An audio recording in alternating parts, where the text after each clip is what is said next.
राज्यामध्ये उष्णतेची लाट आली आहे। गुजरातकडून आलेल्या उष्ण वाऱ्यांमुळे उष्णतेची लाट ही धडकलेली आहे। लाटेचा सर्वाधिक प्रभाव हा कोकण किनारपट्टीवरती झालाय। कोकणामध्ये सगळीकडे पारा 40 अंशांच्या वर गेलाय आणि त्यामध्ये मुंबईचा पारा 40 अंशांवरती गेलाय।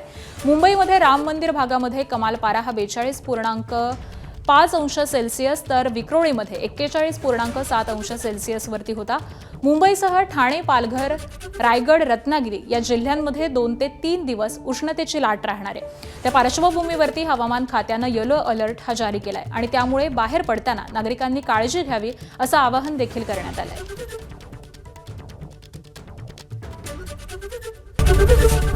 एबीपी माझा, उघडा डोळे बघा नीट।